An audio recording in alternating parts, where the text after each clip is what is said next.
And we now welcome in the newly minted head coach of the Indiana Hoosiers. He is Darian DeVries. Darren, welcome. I'm curious, what do you think your reaction would have been 2 years ago if somebody told you, in June 2025, you're going to be the head coach at Indiana? Yeah, I'm not sure how I would have responded, to be honest with you. It's been a little bit of a whirlwind the last couple years, but always exciting to be here right now and getting things started here with workouts and the summer activities. Now, you led a power conference program last season at West Virginia for the first time in your coaching career. After that experience, what did you find were the biggest differences in running a power conference program versus a mid-major program like you had when you were at Drake? I think the biggest thing is just some of the doors that are open, from a resource standpoint, recruiting standpoint, just your ability to, get into more living rooms, and stuff when you're, people you call recruiting, whatever it might be. So, and then just the resources you have from, facilities to now with NIL and all those things that have become such an important part of recruiting. That's probably the biggest difference. But overall, the basketball is still basketball, and kids are still 18 to 22-year-old kids, and that part's kind of all the same. It's just those other differences probably that stand out the most.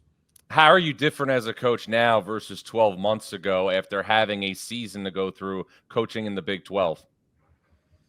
Well, hopefully you change every 12 months as a head coach. It's just something that you always want to continue to evolve.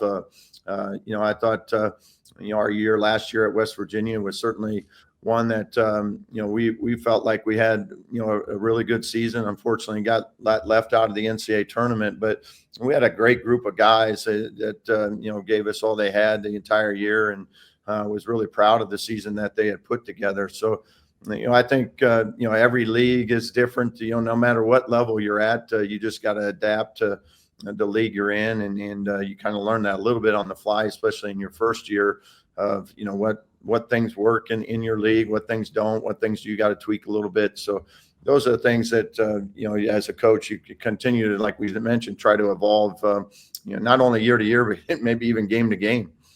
Now, one thing you went through last year, which is obviously sometimes part of coaching, is coaching a team on the bubble and living with that every single day for the last month or so of the season. I thought you guys had a great year given the circumstances. I thought you had a resume that comfortably put you in the NCAA tournament. But what was it like going through the experience on Selection Sunday, watching the selection show, and then not seeing West Virginia's name up on the screen? Yeah, to be quite honest with you, I've been doing this long enough. We understand, when you're on the bubble and things, and what that means, that, everybody's disappointed when you don't get in, when you're one of those last four teams. This year was different, though, because there wasn't really anybody within our circle, certainly, that felt like we weren't going to get in. Right. We had, kind of a private selection show party at my house with the team and administration and families and things. So that was the last thing on our mind, was us not making it. It was more like, are we going to be able to avoid Dayton, was probably our bigger concern. Right. So then, as it gets later into that bracket, and it's like, because when we got to that last bracket, I knew there was a couple other teams that I felt like were probably for sure in, and there weren't enough spots left. Yeah. And then to be left out, I thought was just really disappointing. I still don't, to be honest with you, quite understand how or why, with the resume we have, you have to live with it. But I just felt so bad for our group, because we had an awesome group of guys, they were, especially those seniors that don't get another opportunity. I thought we had some guys that really put a lot into that year, and they just wanted to play in the NCAA tournament. And I thought they deserved to do that. So you go through that on Selection Sunday, and then about 48 hours later, you're going through the decision-making process of leaving West Virginia for Indiana. What was that emotional roller coaster like? Yeah, that was hard. I mean, because you get through that Sunday night, and there's, a lot of emotions going through your head, and most of it's, concerning your team. Just, like I said, I just felt, so bad for those seniors, because it just caught us off guard, that we weren't going to be playing on that stage. And I wanted that so bad for them. So, and then those next, 24 to 48 hours when your season's kind of officially over, and now you you got some decisions to make and thought process to go through. So those are always difficult, and ultimately decided to come here to Indiana, and it's just one of those jobs that's for when you get into this coaching profession, for me at least, it's one of those dream jobs and dream places that you get a chance to lead this program, and we're certainly looking forward to as we continue to get started here with these June workouts and in the future that lies ahead. When did you first think that the Indiana job was a legitimate possibility for you? I'm not really sure. I mean, a lot of that the last week of the season, as it goes through, your agents are doing most of that communication and things. So you just never really know until it's right there. And that, like you said, that last 48 hours is when it started to become more of a reality of like, hey, here's this opportunity for you, and what does that look like? And it's one of those things, like the timing of it, after being there just 1 year at West Virginia, and we had just a lot of great support from the administration, the people.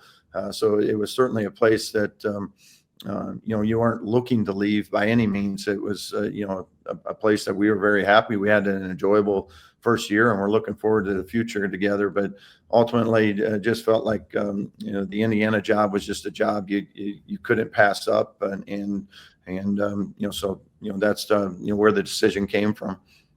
Take us behind the curtain for a sec at the emotions of this. Ren Baker was somebody who gave you an opportunity after you had a great run at Drake. What was the conversation like when you told him officially that you were leaving Morgantown to go to Bloomington to be the Indiana coach? Yeah, Ren's a terrific AD, and certainly thankful for the opportunity he gave me, and their entire administration. Ben Murray I worked with a lot too, but that it's not an easy conversation. It's certainly something we had talked about the 2 days there of what it looked like and the decision making process. So I thought Ren was great about it.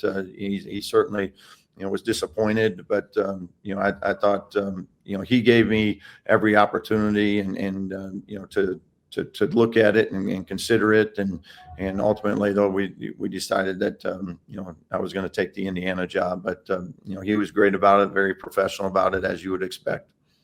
West Virginia obviously has a passionate group of fans, as do most power conference programs, but Indiana is a different breed of cattle. What have you heard so far? I know you haven't coached a game yet, about dealing with the Indiana Fishbowl.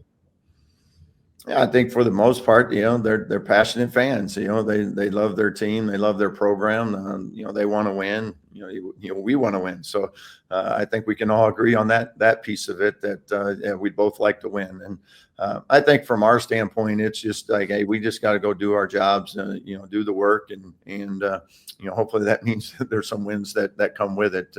But I'd certainly love the fact that you got 17,000 plus every single night, and that's a good thing. I'd much rather have it that way and have a passion or a fan base that cares so passionately than have a fan base that maybe isn't as in tune to everything that's going on. I know that you haven't coached a game yet for the Hoosiers, but day to day right now, what's been the biggest difference in being the head coach at Indiana versus being the head coach at West Virginia? I don't think the day-to-day really changes a whole lot. You take the job, you got a job to do. You got to get a staff put together, got to get a team put together. Then once you get through that process, then it's about getting your team on campus and now starting the work, with the team. So I think a lot of that's just very similar. I think anywhere you go across the country, anytime you change jobs, there's just a process you have to get through, and it takes a certain amount of time to get through it and get to that point where you can kind of get more into a routine. And I feel like we're finally starting to get close to that now, as we got our guys on campus and starting to get to work in the gym. Darren, what was your impression just of the Indiana program growing up in the Midwest when the Hoosiers were obviously in their heyday under Bob Knight? Yeah, I grew up in Iowa, so you grew up in Big Ten and old Big Eight, so that's certainly a lot of familiarity with Indiana basketball and the tradition that they had, and certainly at one of the peaks of the program during that time as I was growing up. So that's why it's just one of those jobs that it just resonates a little bit differently for me. Just from your childhood and growing up and understanding what this program is all about. So you make the change. Obviously, you go from West Virginia to Indiana, and now you're in a situation where you're thinking about putting together a roster. When you are now taking over a program, and you've taken over two in the last 2 years at the Power Conference level, are you building a team or are you building a program? I think you're trying to do both simultaneously. The biggest thing is you're trying to build a team, for that first year. With the portal now, it's the biggest thing that my staff and I we didn't want a collection of individuals. We wanted to kind of put a team together that could function together, play together, complement one another, and then at the same time also kind of look big picture and like how do we have something sustainable, so that our program can be something that can sustain success year in and year out. So as we were going through it. You're going through the portal and trying to find, hey, how can we try to get some experience, some guys ready to play, but also get some guys that we can continue to develop and keep in the program from a retention standpoint. So you're not having to rebuild the whole entire roster every year. How will you balance high school recruiting in a state like Indiana versus the transfer portal moving forward? Yeah, we'd love to prioritize the high school recruiting, and we've tried to do that here as we're getting started through this spring and summer, heading into the fall. We'd love to be our foundation to be through high school recruiting and have as much retention as you can year after year. And if you can do that, again, that gives you just a better chance of sustaining long-term success. Darren, what are your impressions of the roster you've put together?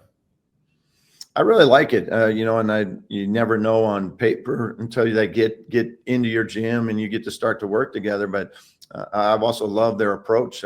Since they've been on campus, is they all come, they're ready to work, they want to win. They've I think pretty motivated, by that. I think we have some pieces that all complement one another. So we're excited about it. Again, we know we got a lot of work in front of us between now and our first game, but certainly some time to start to do that here this summer and leading into the fall before we start to play our first official game. It's such an inexact science now when you're putting a team together, because it's almost like you're putting together pieces of a puzzle, as you said, for guys who had yet to play together. So I'm curious, when you are evaluating who to take from the transfer portal, what specifically do you look at to have confidence in knowing that certain players from the mid-major level will be able to be a part of a winning team in the Big Ten?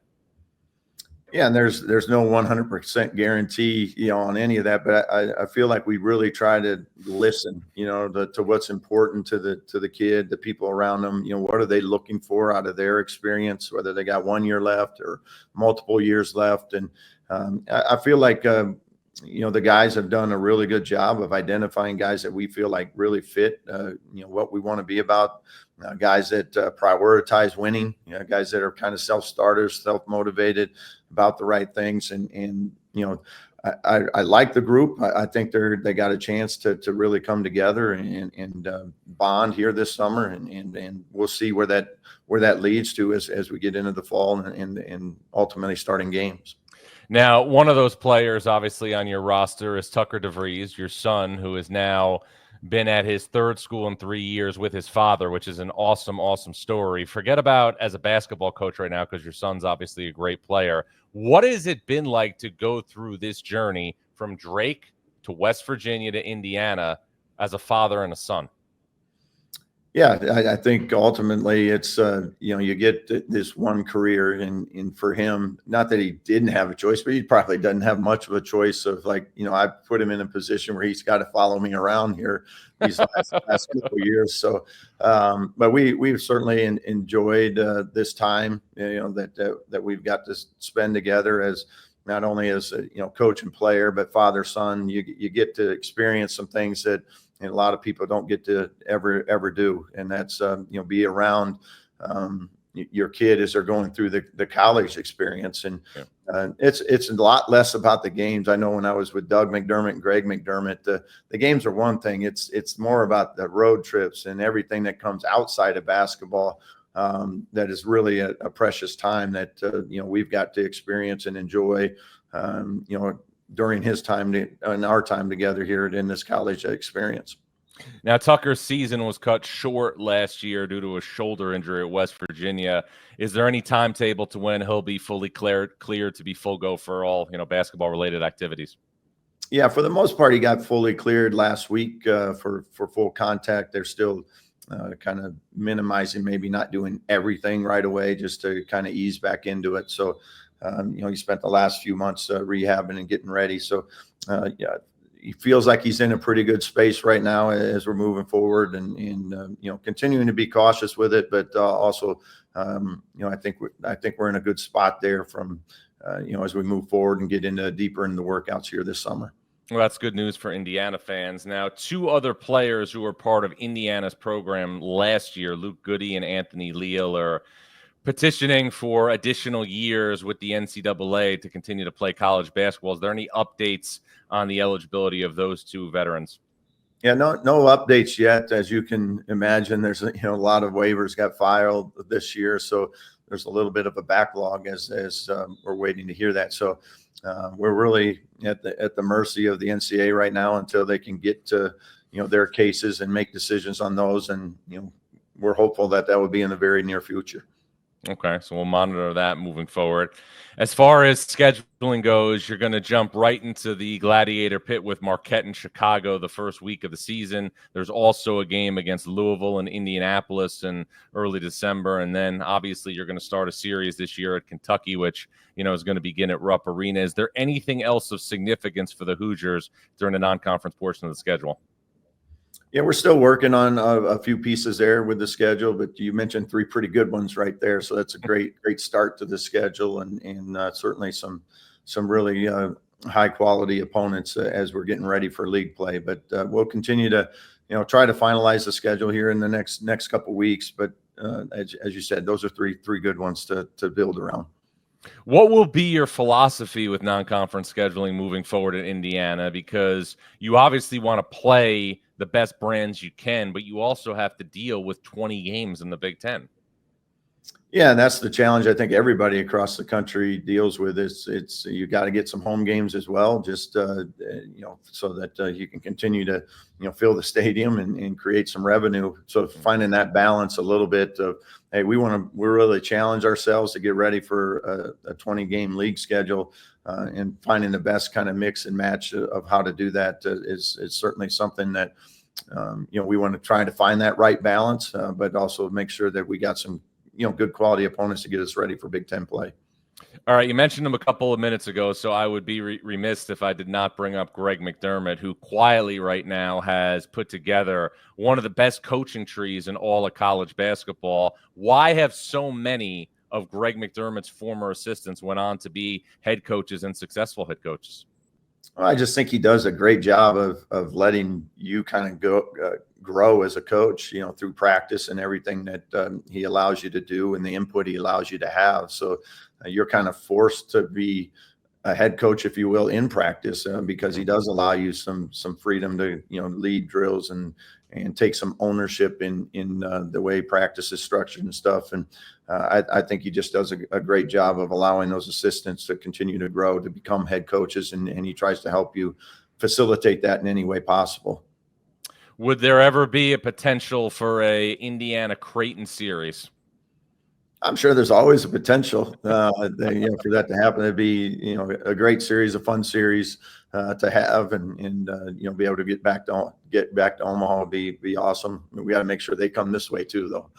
Yeah, always something to monitor there when former coaches want to play their former assistants. We'll see if that's in the cards for Creighton in Indiana. All right, Darren, let's wrap it on this. I know that you obviously are drinking from a fire hose right now since you got the job. There's so many things to do, but regardless of the wins and the losses, what are your biggest goals for year one with Indiana?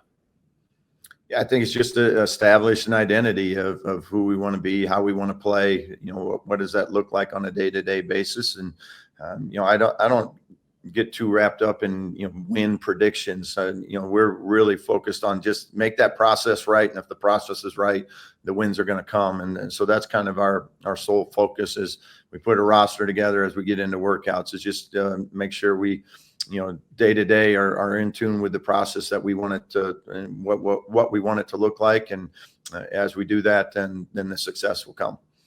Well, Darren, it's going to be a lot of fun to cover. Congratulations on the job. Appreciate a couple minutes, and as always, look forward to staying connected along the way. Thanks, John. Appreciate it. You got it. It's Indiana head coach Darian DeVries. I'm John Rothstein, reminding you to subscribe to the CBS Sports College Basketball YouTube page.